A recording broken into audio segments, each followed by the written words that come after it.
Hello my friends, and welcome back to my channel. Okay, so today I have some books to recommend for you. It has been no secret if you've watched my vlogs or you follow me on Instagram that I have been a little disappointed in what I consider to be the direction that indie romances are headed.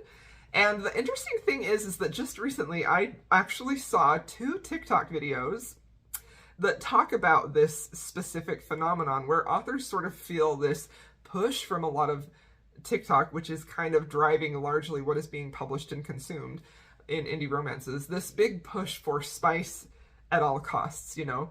And I found that very interesting because, like, if you're watching this video and you've seen my content recently this year, or you've followed me on Instagram, you know that I feel very much the same way, and I've started really kind of not shutting up about it. So I found that interesting. I will have links to those 2 TikToks if you want to watch those because I thought they were really fascinating. One was by Danielle Jensen, who is the author of The Bridge Kingdom, and she talks about how she feels sort of boxed into writing spice for spice's sake, even if she feels like that's not what she's really great at writing and she doesn't really want to do that. And another one was from a very popular TikTok reader who has expressed dissatisfaction in trying to find books that are swoony and all she's getting is spice. So I thought that what I would do is talk about, because I've been so vocal about that and how I've been sort of frustrated, like not sort of, very frustrated about that in the indie romances I've read, I thought I would do a video talking about some of the indie romances that have been published this year, because I do feel like this is a very specific thing that is happening in this year. So I have indie romances published in 2022 that I love. And I hate to just be negative all the time, but I also want to be, at least now that I know I'm not the only voice saying this, I feel comfort in hearing other people speaking up about this too. But I want authors to tell the stories that they want to tell. I want them to tell the stories they feel called to tell or that they feel compelled to tell. And I don't want them to put stuff in there just because they think it's going to get them popular on TikTok or because they feel like that's what readers want, you know? So anyway, here are some indie romances. I have 7 books here to talk about. These are books that really just kind of bowled me over and impressed me with the swoon specifically. All of these books I think are very swoony and very romantic, and like that's what I'm here for. I want the swoon, I want the romance, I want to feel the falling in love feeling. So okay, now after that very long intro, we will get into what I think are some of the best indie romances that have been published this year that I have read. I haven't read all of them for sure, but these are the ones that really, really worked for me. So the first one that I have is Monroe by Kresley Cole. So I am a huge fan of Kresley Cole. I love her books so much. I think she's very creative with the paranormal worlds that she creates. I think she has a great grasp of characters and making them feel fully fleshed out and very well developed and giving them really excellent motivations that make you connect with them in a way that I think is lacking in a lot of paranormal romances. And she also is a very high heat level author, but the thing that makes that work for me is that she is also very equally, in my opinion, a very swoonily romance in most of her books. Most of her books have a very swoony romance with the hero who is just head over heels obsessed with the heroine and just loves and adores her, you know? So this was her newest book. This is the book that everyone has been waiting for in her Immortals After Dark series, and I'm going to be one of the few voices who says that if you haven't read Kresley Cole and you want to read her newest book, I think you could. I really think you could pick up this book and you may be a little bit lost in the world, but it's not too hard to pick up on, I don't think. So if you've never read her before, I would definitely recommend picking her up. And obviously you can start at the beginning of her Immortals After Dark series, but you could also start here, I feel like. So basically this is about a werewolf and fated mates, and he ends up in this situation in the beginning where he's being tortured, and he finally finds his fated mate, which is a big part of this world. However, he has to watch her die right before his eyes, which is incredibly painful for a werewolf when they find their fated mate to watch that. It just like destroys them literally. And there he is presented with this opportunity to go back in time and potentially save her, so there's a time traveling element here. And when he does that, she is like a carnival worker, and she is actually out to destroy all of the werewolves. She doesn't want any part of them. So they are definitely enemies to lovers, but she feels the pull of the fated mate with him, and he is so kind and considerate with her, and he just loves her and adores her, and he absolutely wants her. But the thing that made this book really impressive for me is that there was a bit of a departure in the way that Carissa Cole typically writes her fated mates and her heroes who sort of take without having consent, and I felt like consent was really very much on the page here in a way that was sexy and respectful, and I really loved it. So this one was a good one. I thoroughly enjoyed it. It was published in the beginning of the year. Okay, so another book, which is a more recent read, I read this, I think, in September, and it completely blew my mind, and I was hugely impressed with this book. I talked about it in vlogs, I talked about it, I think, in my wrap-up. I just loved and adored it so much, and it is Restore Me by J.L. Seegers. This book was so freaking romantic. The hero in this book is one of my favorite heroes I have ever read. He was equal parts dominant and sweet and romantic, and I just loved it so much. Like, he was dominant in the way that, like, a true dom is, where it is all done with love and respect and care for the woman, and I just adored it. So this book is about Sloane, who is a widow. She's 4 years a widow, and Dominic, who is her dead husband's best friend. Now, Sloane and Dominic have a history where they actually met years before she met his best friend, and he just felt like they had this really powerful shared connection where she was his, like, other part of his soul. Like, it was powerful. It imprinted on him. Like, he could not forget her after that first night. She, however, was drunk, and she couldn't remember that night, and it has just ate away at him ever since. And so he's sort of built this wall where she can't penetrate it because he has all these feelings for her, but she's in love with his best friend. So when his best friend dies and she's a widow, they end up thrown together in a working relationship, and then very slowly and gradually everything is revealed for his true feelings for her and her true feelings for him. And it's so good, you guys. It is so, so good. This is one of the few books this year where I was truly like, wow, that is fantastic from a new to me author. It just blew me away. Very, very romantic. Like, the way this hero worships her, 11 out of 10. I loved it so freaking much. It was so good. Okay, another book that I have. Now, this is one of Anna Huang's releases for this year. She has released, as far as I know, she's released 3 books this year. This one is my personal favorite. I love Anna Huang. I am on her ARC team, so I do get to read her books at least a little bit before they're released, and I love her books. I think she's fantastic.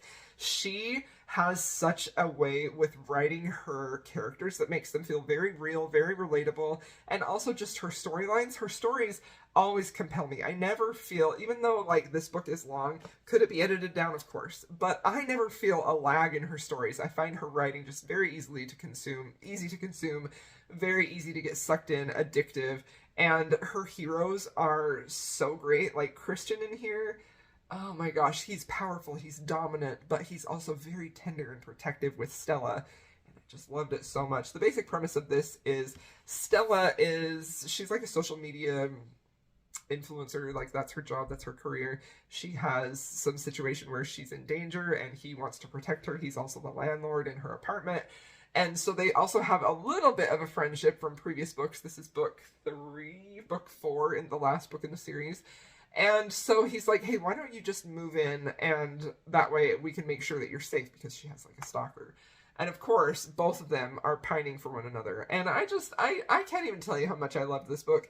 I love this hero. I think this has something in it that I particularly love, which is a lot of really great character moments in the relationship specifically that show thought processes or feelings in subtle ways of how they feel for one another and how powerful their feelings are.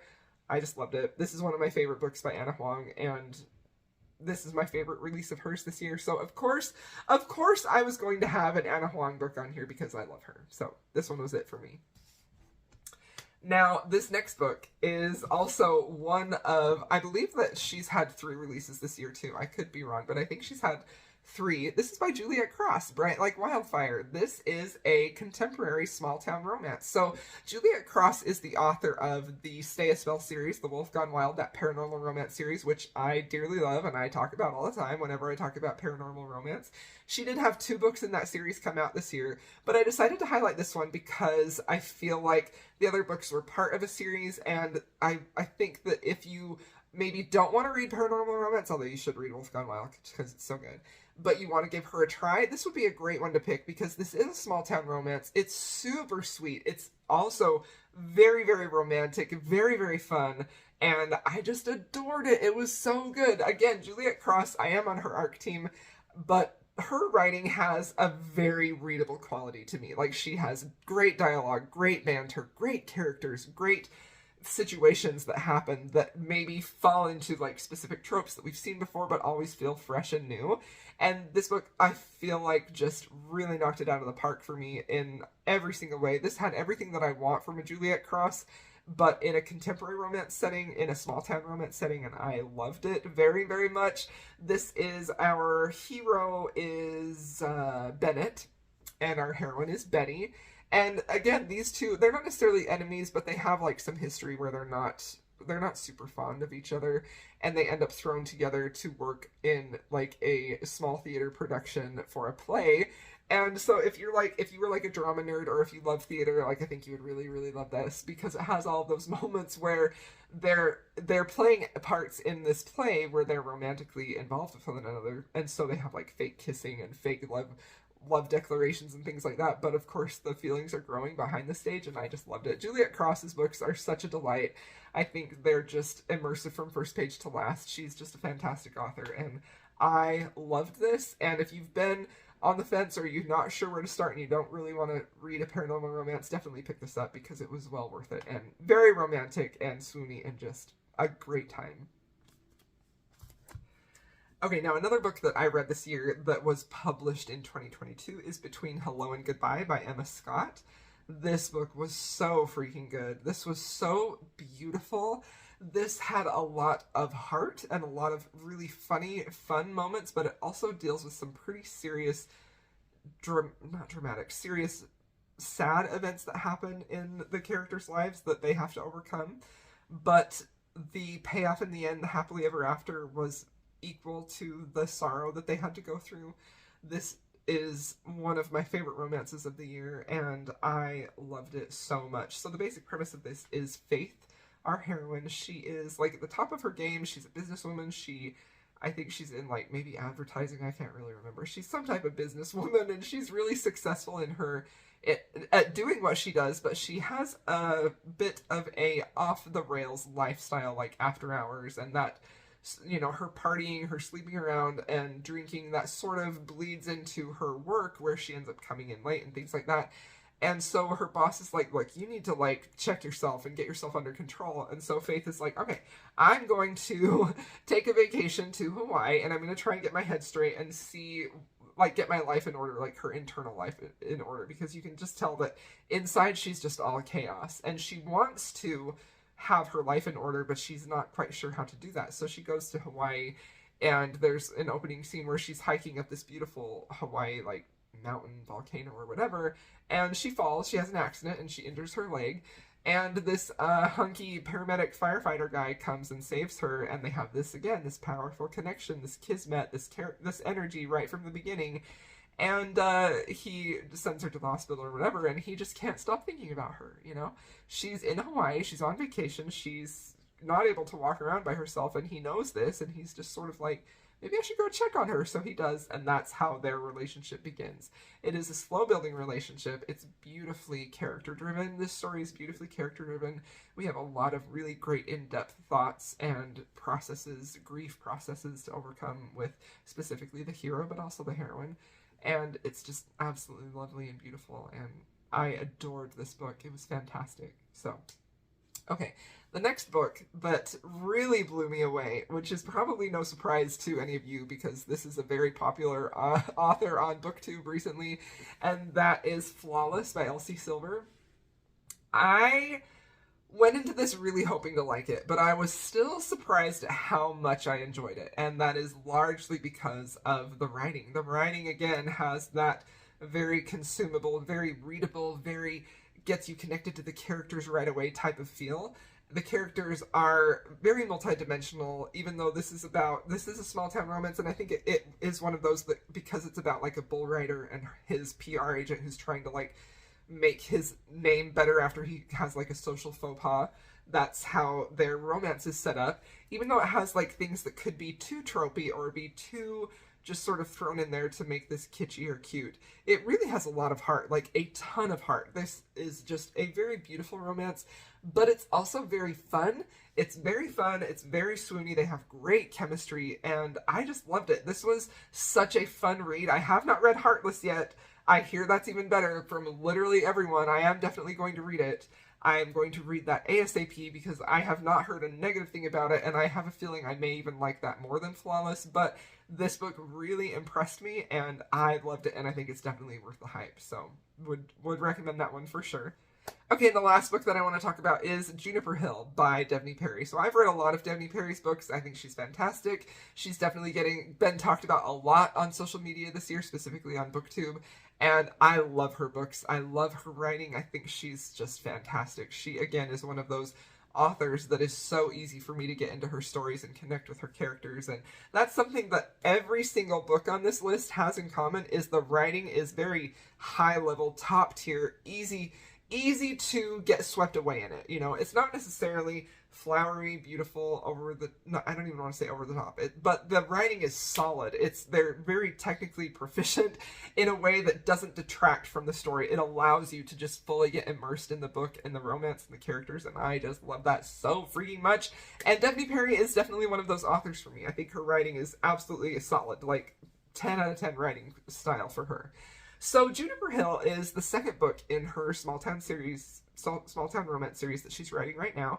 And this is about our heroine Memphis, who is sort of trying to get a new start on life. And so she leaves her very wealthy, rich family with her newborn baby. So I personally love a romance when it's like a single mother or a single dad. I just love that because, you know, I have kids myself. That's a big part of my life. And I love seeing characters in situations like that. So she is desperately tired. You know, she's got a newborn baby. She's traveling across the country to this small town in, I believe, Colorado. I think that's where this is set. Don't quote me on that. Maybe it's Montana. It's in one of those, one of those states. And she's going to be working at a hotel cleaning rooms because she wants to like stand on her own 2 feet, make a go of it for herself and her baby without like the financial backing of her parents who've been too controlling, and it's a bad situation there. So she ends up going there and she meets Knox, who is the chef at the restaurant, and he is a fantastic hero. He is so initially not necessarily won over by her. He doesn't really want her around, but very quickly he sees her for who she really is and her work ethic and how she's trying to take care of her baby, and their romance was so beautiful. I just adored this book. I think this is a standout for Devney Perry. I thought this was fantastic. Really, really enjoyed it, and yeah, this was my favorite Devney Perry book that she's released this year. I thought it was just fantastic. I loved the dynamic between these two, and specifically how it had all of it wasn't like based around the baby, but the hero sort of falls further in love for her because of watching her interact with her baby and how hard she works to give him a good life, and I just really love that. So this was a great one for me. So okay, there we have it. Those are my favorite indie romances that I've read that have been published in 2022. So I'm not always a Debbie Downer. These ones were all fantastic, and they hit everything that I was looking for. So loved all of them. Thank you so much for watching this video, my friends. Please feel free to leave me a fire emoji if you would like, and I'll see y'all in my next video.